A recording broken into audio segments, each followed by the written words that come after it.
Welcome, everyone, to today's deep dive. We've actually got something that's custom tailored just for you today, a shortcut right through the really fascinating engineering history of glass bongs. Yeah, it's a great topic. We are specifically looking at the notes on the Honeycomb perc from Nug Notes, and it's honestly a masterclass in how a subculture just tackles a massive mechanical headache. Right. And to really get why this matters, we have to look at the problem first, which was roughly around like 2006 to 2009. The dark ages of airflow. Exactly. I mean, the culture desperately wanted smoother hits. But early tech, things like free percs or dome percs, they choked the airflow. They created all this, drag. Okay, let's unpack this. Imagine trying to pull through those early percs. It was like trying to breathe through a tightly packed bundle of tiny drinking straws. Just way too much resistance. Yeah, that suffocating feeling. Because the intention was good, right? Break the smoke into tiny bubbles to cool it down. Right, the filter. Exactly.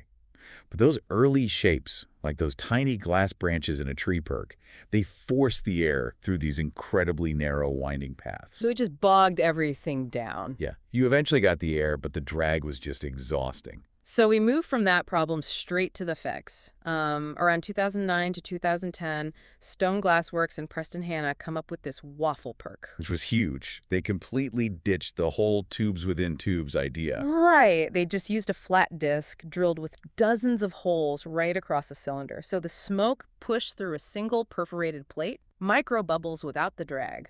But, I mean, it's brilliant but simple.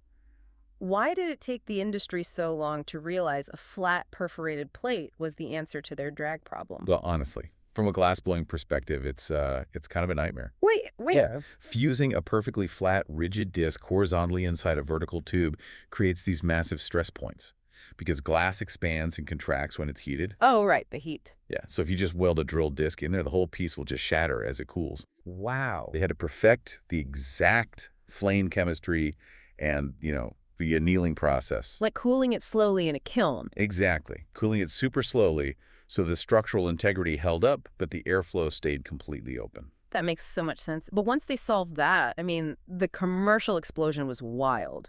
By the summer of 2010, a company named PHX took this completely mainstream. Oh, they made an absolute killing. They really did, because the Waffle name stayed with Stone Glass Works, but PHX dropped this 200-hole filter, and that became the Honeycomb. Here's where it gets really interesting, though. That birthed bubble stack culture, where seeing these tight columns of bubbles became the ultimate proof of function. He shifted everything. But why did seeing the bubble stack become just as important to the culture as actually feeling the smooth hit? Because before the honeycomb, you basically just had to trust that a piece worked by feeling the drag. Yeah. Or lack of it. Right, it was all by feel. But now, the bubble stack was this undeniable visual proof. It was literal fluid dynamics in action. It became the new bragging rights. Like a showpiece. Exactly. But that obsession led straight into an arms race. From 2011 onward, builders started escalating. Oh, the double and multi-disc designs, packing as much filtration as possible into a tiny space. Yeah, and that's where the trade-offs come in. Yeah. Because 200 microscopic holes, They clog, right. instantly, they acted as a massive resin trap. And there's a bigger physics issue, too. Water takes the path of least resistance. Oh, I see where this is going. Yeah, so if your piece is tilted even a fraction of an inch, The water level is uneven. exactly, the air only pulls through the shallowest side. So whole sections of those 200 holes just deactivate. Wow, turning all that incredible engineering completely useless unless you hold it perfectly level. And keep it immaculately clean. So what does this all mean for the user? Did they over-engineer it to the point where the constant cleaning ritual actually ruined the convenience of this smooth hit? I mean, they basically traded a mechanical problem for a maintenance problem. Right. It permanently changed glass engineering, for sure. It proved the medium could evolve purely through function and turned diffusion into this whole visual show. But the upkeep was brutal. It really is something to mull over. If engineering the absolute perfect tool eventually creates these high-maintenance, super fragile rituals, at what point does the pursuit of pure function actually get in the way of its original relaxing purpose?